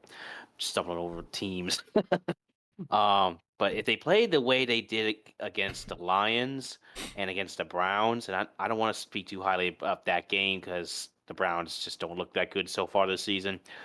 I could see them taking down the Eagles again, but the old saying is it's hard to beat teams twice, and I know they haven't played them twice, but they played them in the postseason this past season, and here they are playing them again in the same stadium. But I just don't see that happening this time. I think the Eagles will continue to get on a win streak, and I think they're going to win by 3 points in this matchup. Well, for starters, the Buccaneers have not played the Browns. I just want to throw that out there. But no. I'm sorry. I'm at Commanders. You're right. I'm stupid. But secondly, I want to pick the Buccaneers because the Buccaneers through the first 2 weeks looked really good. And then this past week, I don't think is an indication of how they're going to be. I think it was just a down week. Trap game, if you want to call it that. But I don't know. Like the Eagles did look good against us, and we were kind of riding the high this past week. No AJ Brown, most likely, and no Devontae Smith because concussion protocol, most likely. But is going to hurt the Eagles. Still, but they have Saquon, they have Goddard, Jahan Dotson's still there. Yeah, it's mainly just Hurts and Saquon and the defense that make me think that, though. Because, like, Goddard, sure, but how much can a tight end really do whenever he's going to be prioritized by the defense? Because Dotson, I mean, who else? No one. I don't know. I think if the run game is good, then they'll. Oh, even as I'm saying it, I don't. Someone else go, because I might change my mind. Well, I mean, it's between me and you. That's the issue. I just want to say the Buccaneers have a chance. They have a chance to win this game. But as Will was saying earlier, if your quarterback is taking 7 sacks a game, he ain't winning. Protect Baker, you have a shot. Yeah, and that's exactly where I'm going. And Jose is right. This is a rematch of the wild card last year. We saw how the Eagles played, towards the end of the year last year. We saw how the Bucs had played for the first 3 weeks. I do think last week was just a fluke, was just one of those riding high. All the Houston Texans against the Panthers last year took it for granted of who they were playing. But unless they do something miraculous about that O-line in the next 5 days, I'm terrified for Baker against that Eagles front seven. Like it's terrifying. Brandon Graham, Jalen Carter, like that front seven is so big and terrifying. They're like, you've taken 12 sacks in 2 weeks. How many more are you going to take? Like you're on pace to break the single season sack record for being sacked, and it's terrifying for them. Which that team doesn't need because their backup is Kyle Trask. I want the Bucks to bounce back. I want this to be a wake up game after what happened last week, and I know they can do it. They did it in the wild card round last year, so it's not like they can't beat the Eagles. And like we're saying, they're missing 2 top wideouts, but yes, they have Saquon, who is putting on a hell of a year. Starting, I mean, we're 3 weeks in, and he's just putting up obnoxious yards like it Yeah. was his rookie year all over again. And like Jalen Hurts, like how much can they carry that team? Goddard's age, like there's so much factoring. Like, yeah, they have Smith and Jigba. They have No, they don't. Jahan Dotson. You're thinking of the wrong They're team, not buddy. the Seahawks. Wrong team. I'm thinking of the Seahawks. Jahan Dotson, but I mean, that's what we're relying on. We're relying on Jahan Dotson to carry this team. The Like, whole that's- receiver core. Yeah, you know what I'm saying? So it's like the Bucks have everything going for them except their O line, which is terrifying. Like that is such the deciding factor for this game. Yeah. Paulo, help me out. I'll help you out. I have the same feeling right now that I had last week with the Raiders in Carolina, and I talked myself out of it last week. I'm taking the Bucks. There's Yes. just this feeling in me that Oh, is you're saying- telling me not to underestimate them, and so Ooh. I won't. Taking well, the that makes- Buccaneers. That makes it easy for me. I'm sticking with my boy Baker. It's going to be a bounce back game, All right. and you'll go in there, Mike Evans. Alrighty. The Chris first Godwin, they're split gonna one get it of done. the episode. Bucky Yes. Irving gonna take over that RB1 position from Rashad Honestly, White. yeah, because Rashad White's kind of been trash. He had his time. Yeah, But- just let him be the catch back. This game though, this will be this is gonna be one of those ones to watch this week for sure. It will, but it's still not one of the 2 games No. that I'm calling my games of the week. The No, next one, Not the game of the week, but they're gonna be. the it's next gonna be a one good is game. is in my top 2 for games of the week, and that is the Commanders at the Cardinals, because both of these teams, all of a sudden, the offenses are looking really good. Yeah, this is going to be a shootout, in my opinion. Probably one of the bigger I- shootouts. I out think of it all the depends. It depends on if Washington's offense plays the way they did against the Bengals. If they play like that, then yeah, it's a shootout. But if the Cardinals defense can try to contain Jaden and keep him from running away, because he ran for like 2 or 3 first downs in that game this past week, then the Cardinals are winning this. My dilemma here is I have both of these quarterbacks, and I have no clue which one to start. Jaden. Yeah, so for me in this matchup, oh man, this is a tough one because Don't let the Jaden 1 looked and 2. Don't let the 1 and 2 record for the Cardinals fool you. They're Oh, I giving know, people a fight. Oh, I know. I'm not letting that fool me at all. It's just both offenses look really good. Kyler Murray looks good. Jane Daniels looks good. It's like I'm having a hard time trying to decide which one I would want to pick. So I'm gonna go with my gut feel. I'm taking the Commanders in this matchup, but they're gonna be winning by the skin of their teeth. I have them winning by 3 in a shootout because I was very impressed with the Commanders last week, and I've been very impressed with the Cardinals as well. But I think the Commanders have slightly better weapons, just slightly. It's not much. I think they have better weapons than the It Arizona depends on Cardinals. how you look at it. Because running backs, they're going to be without Eckler, I assume, because he went out with a concussion. I don't think he's cleared protocol yet. So it's just going to be Brian Robinson. And he's done okay. He hasn't done terrible. But the Cardinals have, I believe it's James Conner, who has been pretty consistent for the most part. They also, their wide receiver 1, Marvin Harrison Jr., who has done exceptionally well these past 2 weeks. But if Jaden keeps that connection with McLaurin, it's going to be a similar situation. I don't know who to pick in this, to be honest. Well, for me, it's easy. I'm taking the Commanders. You know, look, we're saying that it's gonna be a good game. I don't believe in the Cardinals. I don't.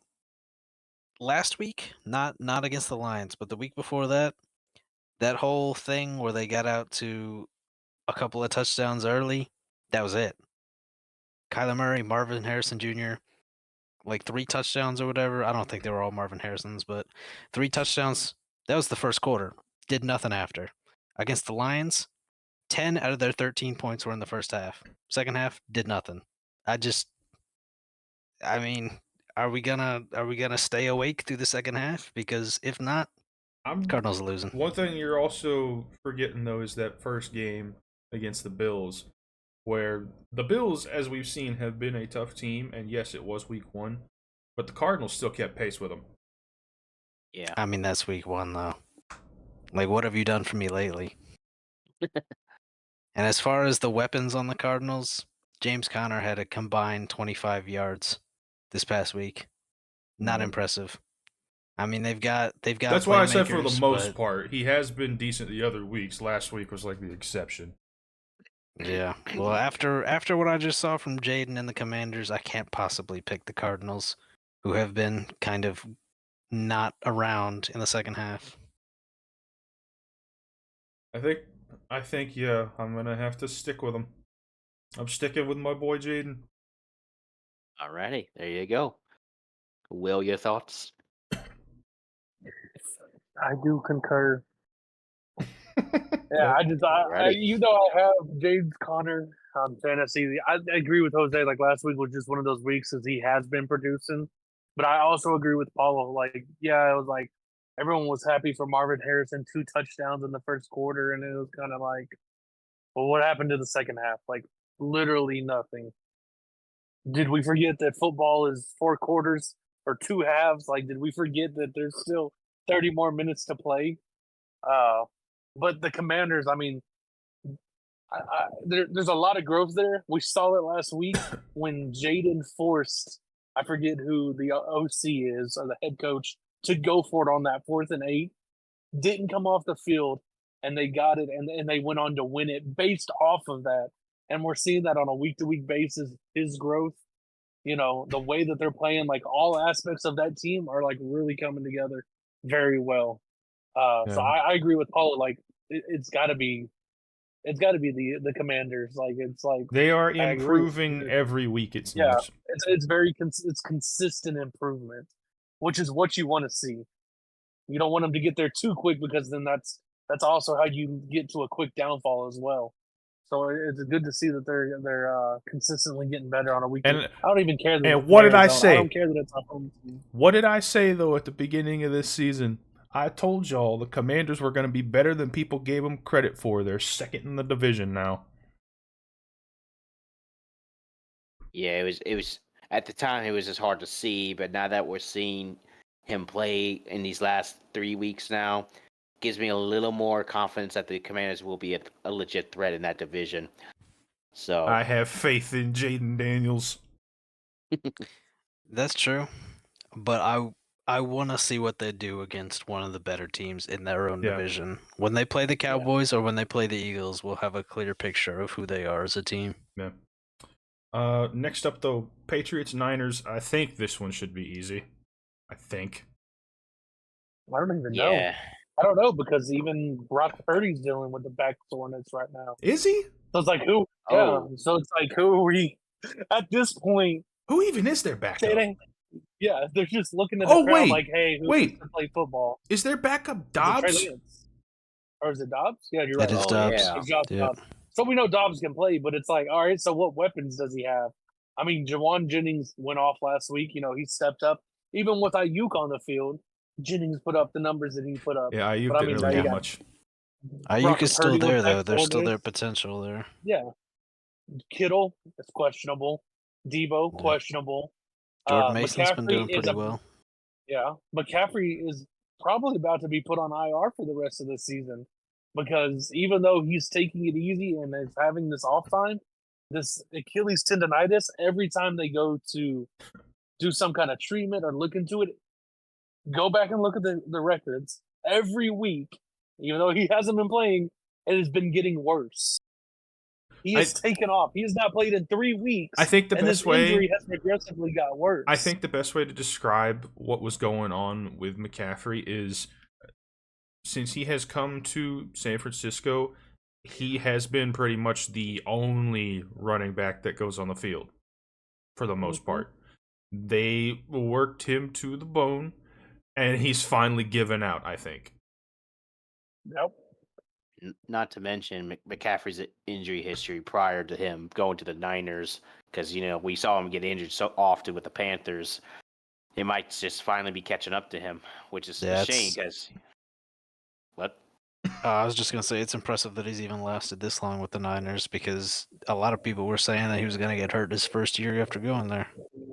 Yeah, that's true. Because Carolina did the exact same thing Jose just said. They used they used him for almost every single down with the occasional break. You can't do that to these players. Like, running backs have such a short career based on how often they get the ball, how many snaps they're involved in. They're blocking if they don't have the ball. They're running routes if they're not being handed the ball. Like, compared to any other position besides in the trenches with D-line and O-line, like, these running backs are abused week in and week out. That's why they have very short careers, and you're like, man, that running back was great for 2 years, 3 years, if that, and then they just disappeared. They fell off. Houston did the same thing to Arian Foster back in the mid-2000s, where that's all they used, and wonder, wow, why does he have so many ankle and knee injuries? We're going to ship him off to the Dolphins, where he's going to do absolutely nothing. So, I mean, this team is slowly falling apart. I mean, Kittle has been in the league for a while. McCaffrey has been in the league for a while.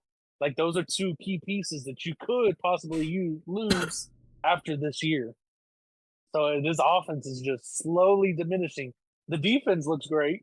Always has, right? It's always been a solid Niners defense, but your defense isn't going to win if your offense can't score points. Yeah. I'm going to be honest, though.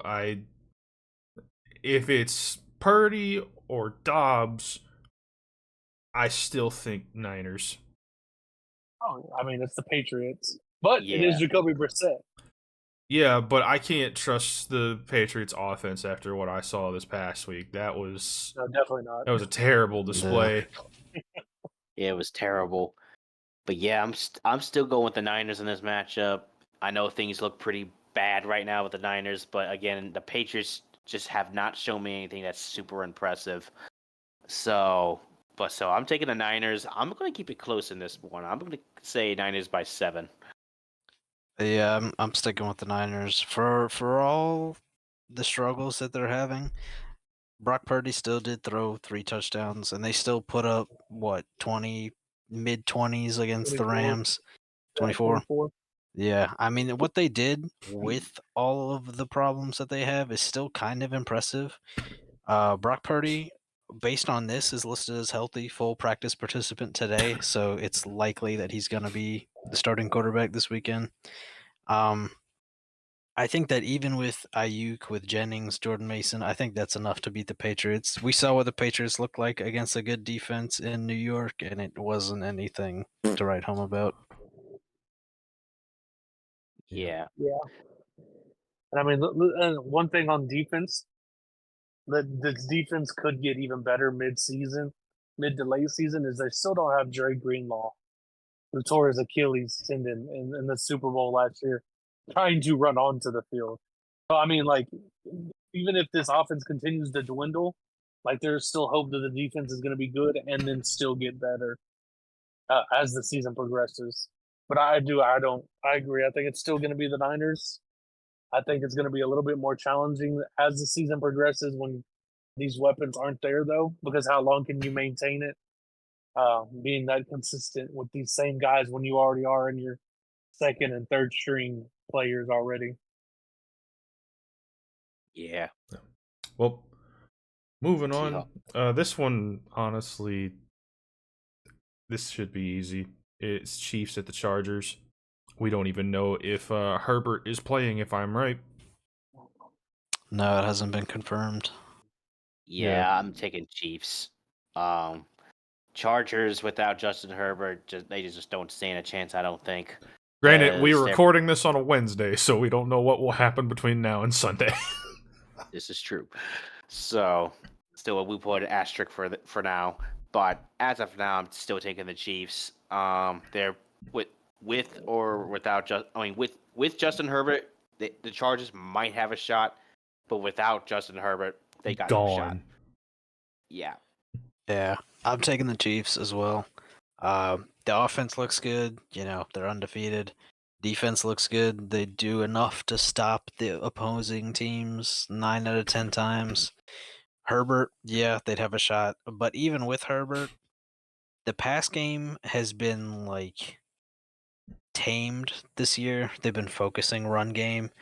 And you can't really do that against a back-to-back Super Bowl champ. You have to be good at both or be able to do both. And I just don't think that they're just not high-powered enough to compete with the Chiefs. Like the Chiefs will put up points even if their defense is pretty good. And I don't know if they would be able to hang on.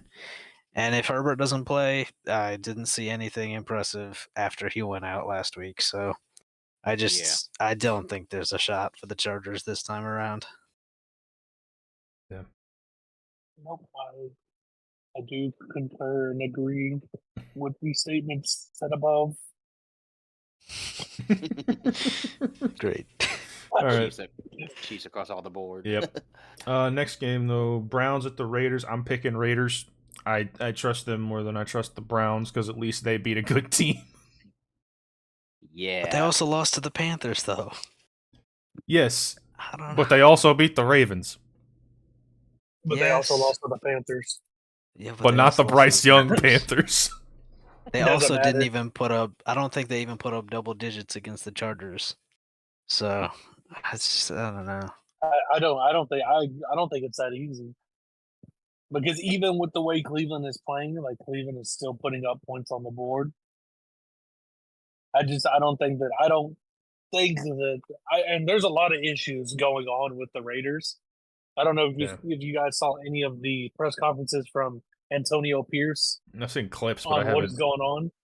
Yeah, there had as per his words, there were some players that made business decisions during that game, so they'll be making business decisions going forward. What he was talking about one of the defensive players in particular, Devontae Adams isn't happy. Like we're going back to when Carr was there, when Devontae wasn't happy. Like it's starting to show the old Raiders again.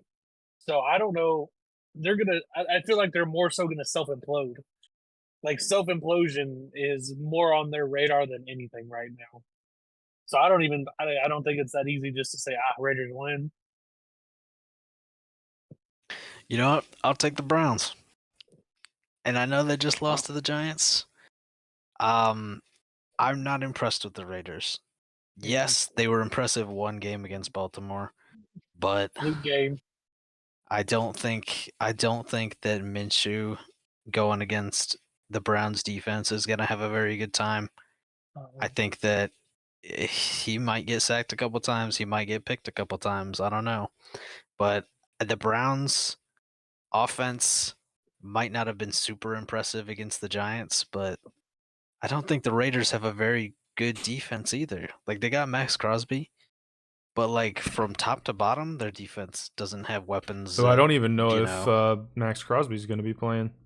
Now that I think about it, There you go. There you go. Because he was the only real thing to worry about on that defense.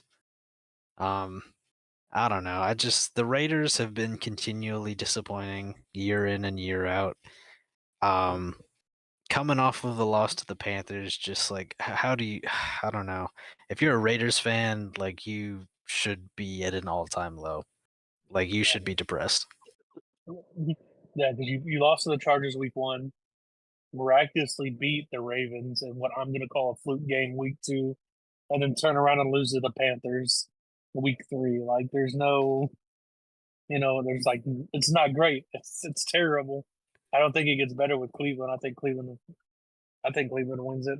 Yeah, I'm not going to say no doubt. I'm not going to say no doubt. I cannot trust Cleveland. I really can't. Their only win is against the Jaguars. Right. The Jaguars and the Raiders are very comparable, side by side when you look at both of them. In my opinion, you look at both teams side by side, and they're very comparable. I mean, their major difference: you got one superstar on offense, Devontae, and you got a superstar on defense, Max Crosby. Like that's your two outstanding points for the Raiders. That's really it. But you have a quarterback who, he's been good, but he's not meant to be a long-time starter. Who's going to have flashes? I don't know. I think this is going to be a very messy game. I Yeah. don't see either team looking agree. impressive, I agree with that. but I think that I trust the Brown. Like, even though it hasn't been perfect this year, I think that on both sides of both teams, Raiders offense, Raiders defense, Browns offense, Browns defense is the best of those four things, and I think that's going to win the day. Well, I think I might side with Jose because I simply don't have enough faith in the Browns. I feel like I have just a tad more faith in the Raiders just because the Raiders actually beat a good team. And I know I hear y'all, it might have just been a fluke. Who knows?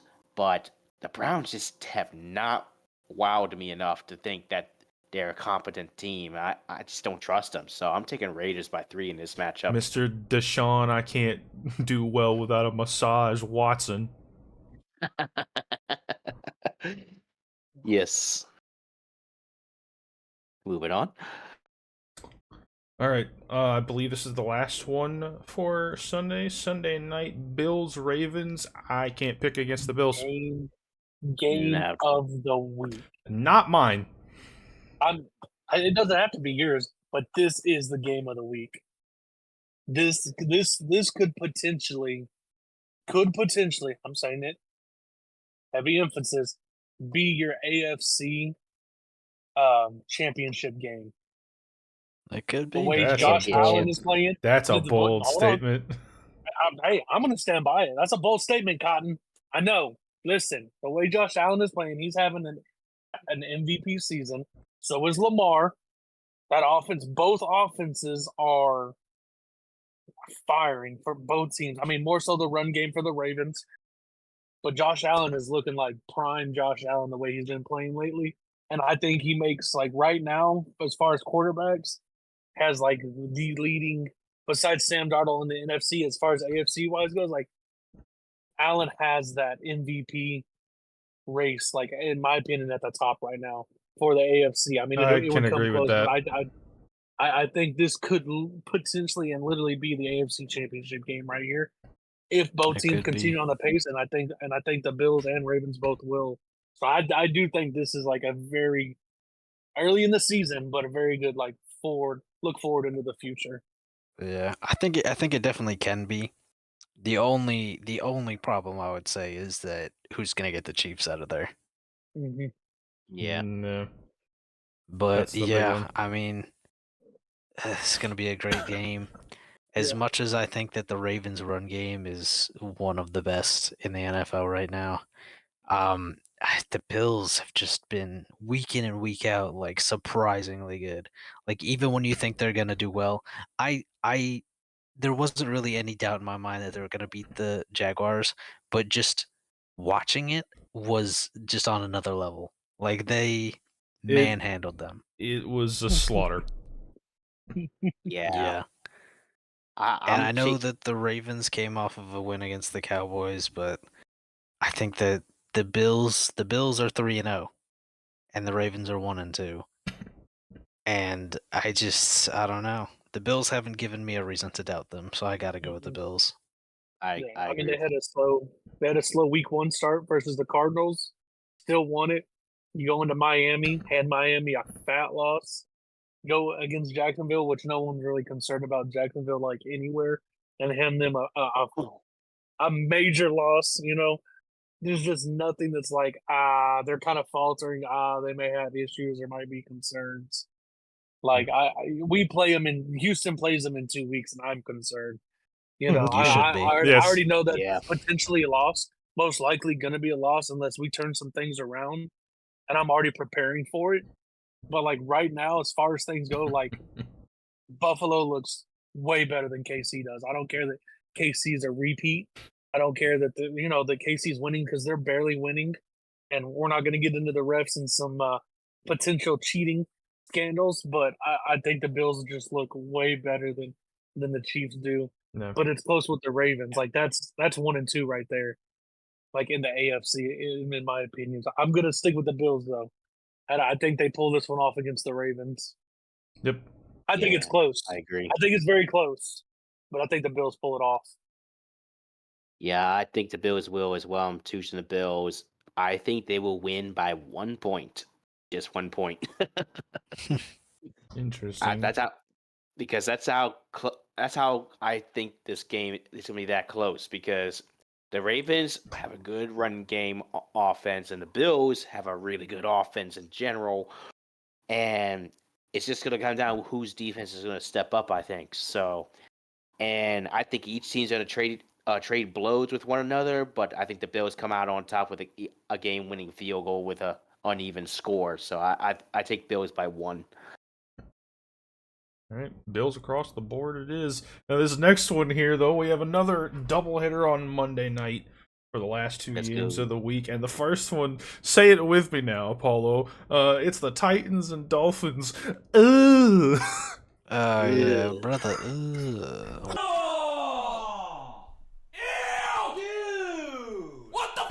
Worst game of the Ugh, week.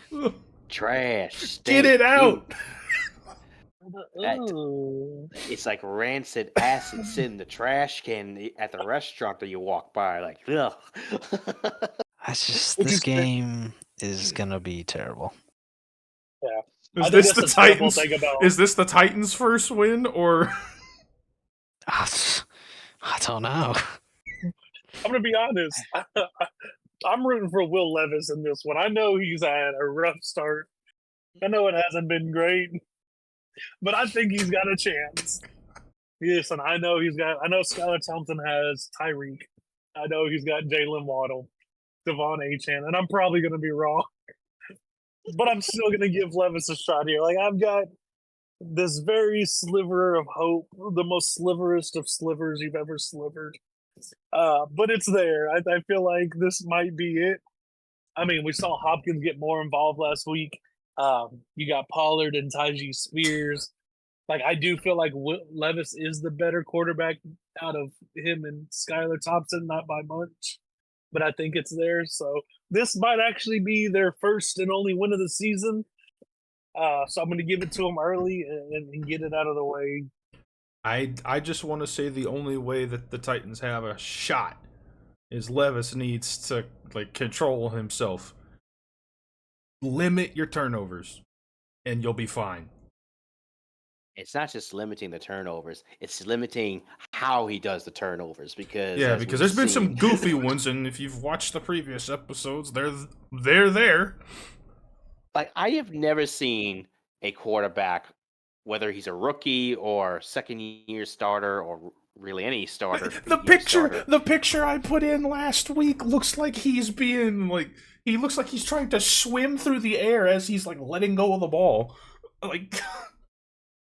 It's like I've never seen a quarterback find new ways to make himself look stupid by losing the football in the wildest ways. It's like it blows my mind. It's like, what are we going to get this week?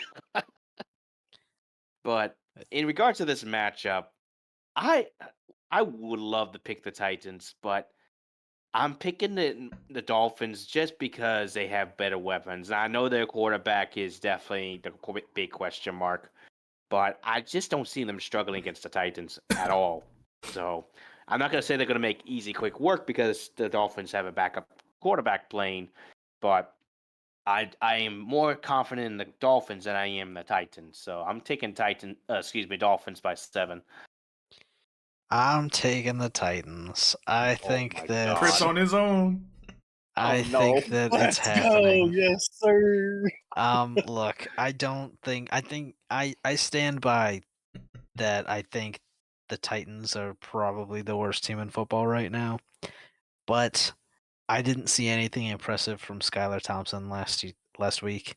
He couldn't really do anything against the Seahawks, and also the run game suffered a lot with him at QB.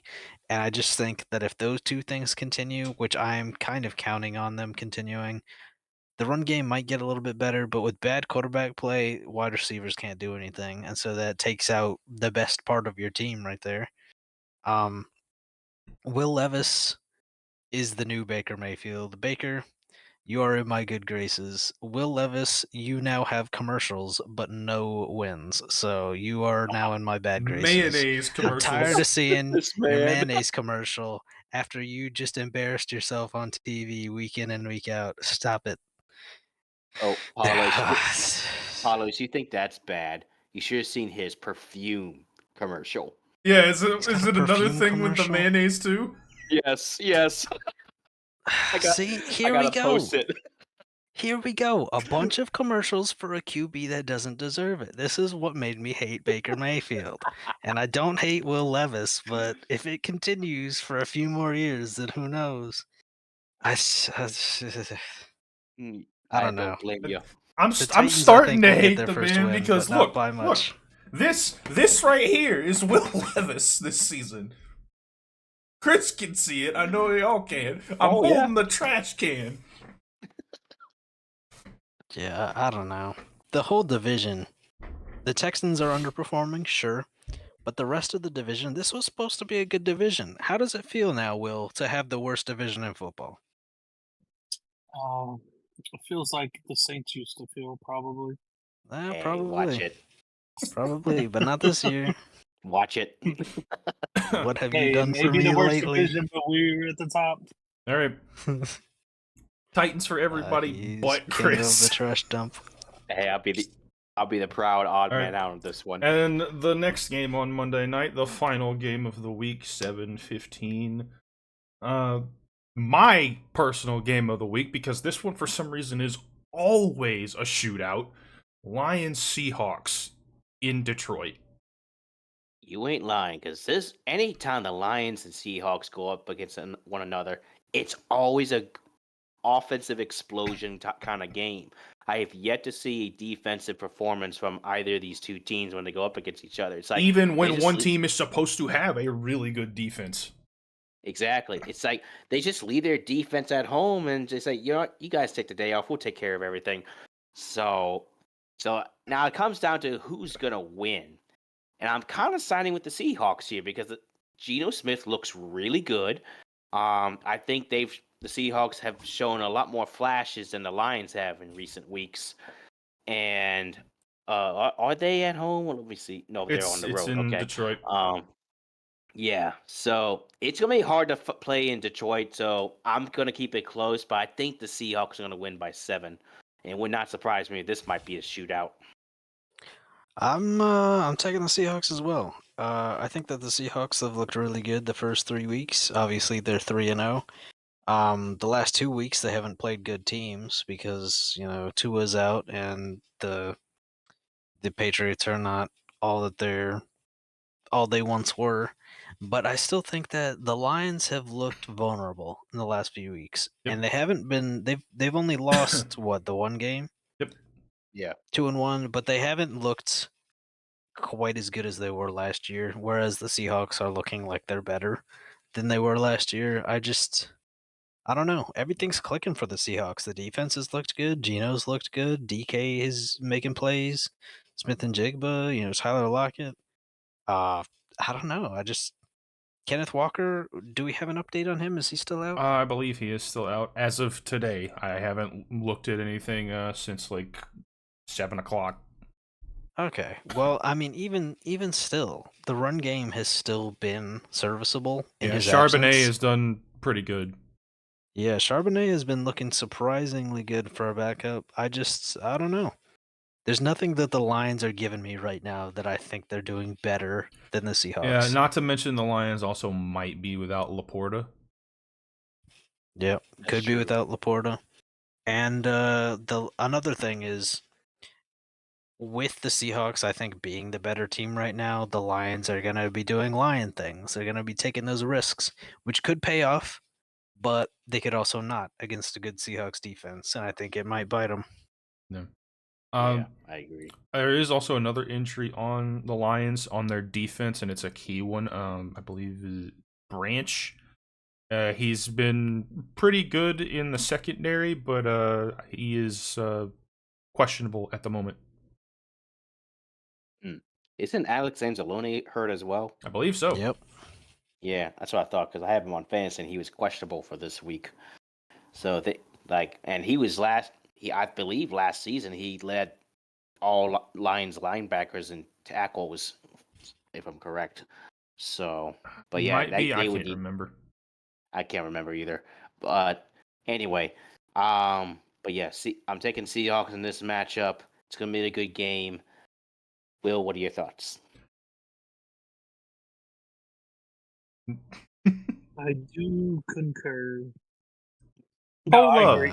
Hold I up. agree. So everybody taking the Seahawks? I mean, it's obvious from what I'm wearing, but Yeah, no, Yep. I Yeah. agree. There's just something about the Lions, like they're just not. They're not last year's Lions. Like there's definitely something off with them. Injuries are starting to stack up for them, just like it is other teams, and those are key injuries, like you said, Anzalone, Branch, Laporta, which Laporta's been having a slow season anyways. But that comes down to Goff. I mean, Montgomery and Jahmyr Gibbs look great. Your running backs are fantastic, but what about the rest of the offense and the defense? Like, it's just they're winning games. They've won the two they've won, but they've barely won. They've scratched by like they won by 20-16 against the Cardinals this past week. One they should have won by more, in my opinion.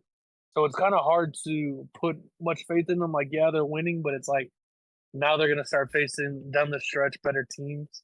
And like we said, the Seahawks 3-0, much more well put together on that offense. Like Gino, this looks like the Gino, not last year because he had an off year, but the year before on his comeback year, when everyone was saying that he should have been comeback when he was comeback player of the year, I believe. That's what Gino's starting to look like again. So, I mean, it's pointing all pointing in the right direction. So, I think Seahawks make it to 4-0 after this week. I still think it's going to be a shootout, though. Yeah. I would be inclined to agree, but I haven't seen the Lions offense really put up like points, you know what I'm saying? Like they've kind of like what's the most that they've scored this year? It was against the Rams. How much did they have? Hold I on. think it was It's like 28 mid-20s. points. I'll pull it up. 28. That was week 1, right? Yeah. Yeah.